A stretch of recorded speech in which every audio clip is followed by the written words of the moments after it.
Daniel Cruz was not the kind of man who believed in miracles. At 35 years old, he was a construction site manager in New York City, working on one of the tallest skyscrapers in Lower Manhattan.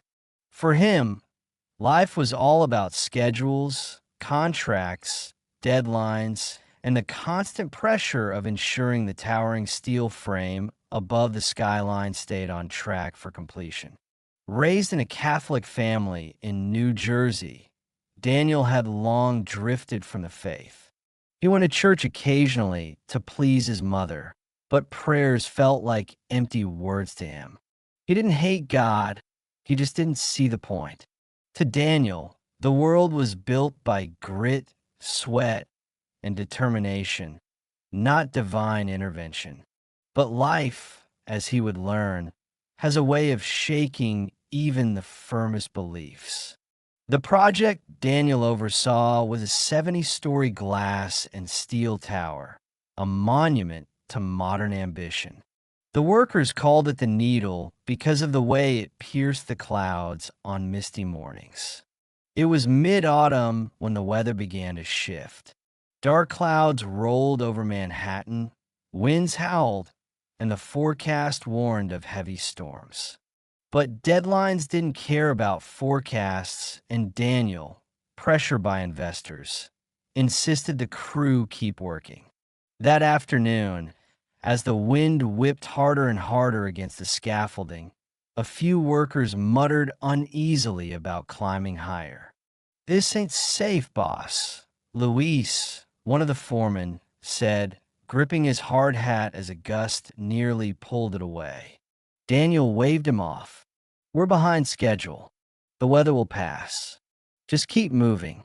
Deep down, though, even he felt the unease. Something about that storm felt heavier, darker, almost alive. By 3 p.m., the rain came in sheets. Daniel was inspecting the top floors, walking across steel beams slick with water. He was strapped into his safety harness, but he unhooked it briefly to move around some equipment, something he had done countless times before. Then it happened. A blast of wind slammed against the building with terrifying force. Daniel slipped, his boots skidding across wet steel. He reached for the beam, missed, and his body pitched into open air. For a fraction of a second, the world slowed. He saw the city sprawling below him, cars like toys, people like ants, and his heart stopped. He was falling, 50 stories up, nothing but air between him and certain death. Daniel's scream tore from his throat, but before he could even grasp the horror of what was happening, he felt it. Something grabbed him. Not a rope, not steel, not any human hand. It was a force, strong yet gentle, invisible yet undeniably real. It wrapped around him like an embrace, holding him firmly midair. The rain whipped around him, but he was no longer falling. He was suspended as if time itself had paused. Daniel gasped, his arms flailing, until he realized he wasn't plummeting anymore. He was hanging there, in the middle of the storm, caught by something unseen. And then, just faintly, he heard it. A whisper. "You are not alone." His eyes widened. "Wah, who's there?" His voice cracked, drowned out by thunder, but he knew he hadn't imagined it. The presence holding him felt alive, loving, protective. And in that moment, terror gave way to awe. Slowly, impossibly, Daniel felt himself lowering. It wasn't like gravity pulling him. It was as if unseen arms were gently carrying him downward. When his boots touched the scaffolding 3 floors below, his legs buckled. He collapsed to his knees, trembling uncontrollably. The other workers, who had witnessed his slip, rushed over. "Daniel, my God, how are you alive?" Louise shouted, eyes wide. I, I don't know. Daniel stammered, still shaking. I was falling. And then something caught me. The men exchanged bewildered looks. We saw you in the air, boss, another worker said. You should have been dead. But Daniel barely heard them. His mind replayed the whisper, echoing in his soul. You are not alone. The incident shut down the site for the day. Paramedics checked Daniel. No injuries, not even a bruise. The harness hadn't caught him. No nets had been in place. By every law of physics, he should have been gone. That night, Daniel sat alone in his apartment, the city lights glowing outside his window. He tried to rationalize it. Adrenaline? Hallucination? Maybe he had blacked out mid-fall and imagined the rest? But deep in his chest, he knew. It wasn't imagination. It was real. And yet, why him? He wasn't a man of faith. He hadn't prayed in years. Why would God or anyone intervene to save him? That night, Daniel dreamed. He was standing in the same storm, falling again, but this time when a hand caught him, he saw her. A woman clothed in light, her face radiant, her eyes filled with compassion. She looked at him the way a mother looks at a frightened child. My son hears the prayers spoken for you. He has never forgotten you. Daniel woke with tears on his face, his heart pounding. He whispered into the silence of his room, Mom.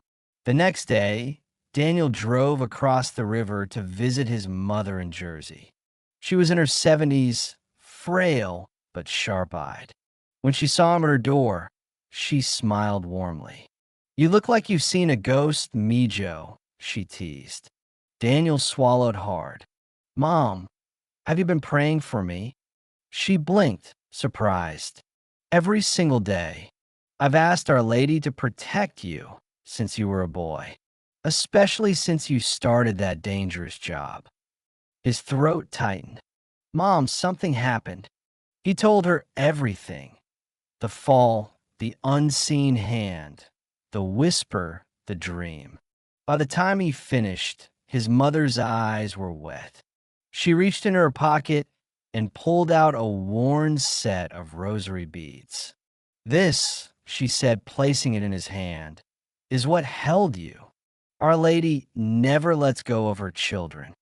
Though shaken, Daniel didn't instantly become a man of faith. Weeks passed. He returned to the construction site, though he was more cautious now, always clipping his harness. Yet the memory of that fall haunted him. Sometimes, in the quiet of the night, he would hear the whisper again.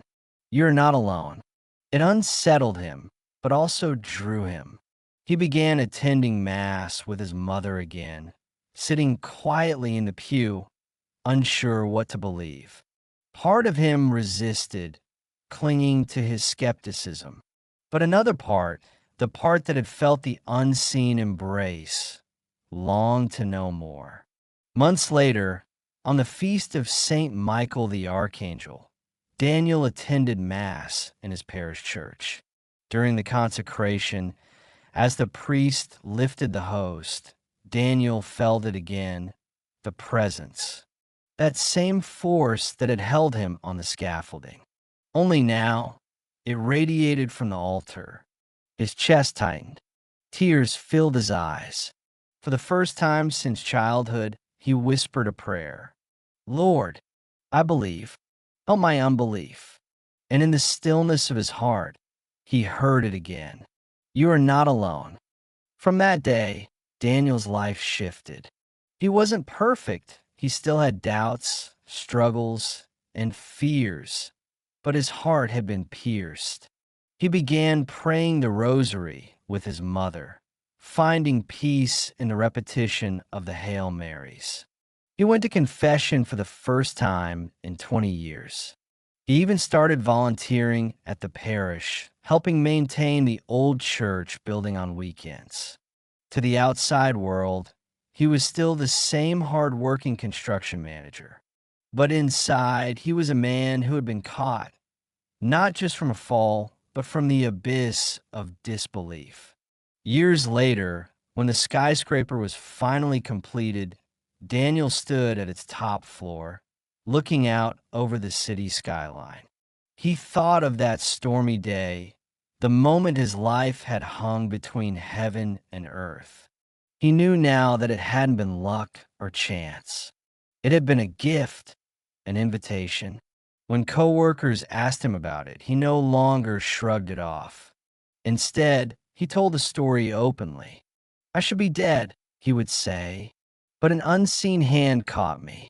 And I know now it was God's mercy. I'm alive because prayers never stop working." Daniel's story spread beyond his workplace. Friends told friends, parishioners told neighbors. Some dismissed it as impossible. Others believed wholeheartedly. But for Daniel, it didn't matter. He knew the truth. He had felt it. And whenever he prayed the rosary with his mother, he would whisper softly at the end, "Thank you for not letting me fall. This is more than a story of survival. It is a reminder that God intervenes in ways we cannot explain, often through the intercession of those who pray for us." Sometimes miracles aren't about dramatic visions, but about the unseen hands that hold us when we should have been lost. And perhaps the greatest miracle is not just being saved from death, but being awakened to life. If this story touched your heart, subscribe to our channel for more miraculous encounters, powerful faith testimonies, and inspiring stories that remind us you are never alone.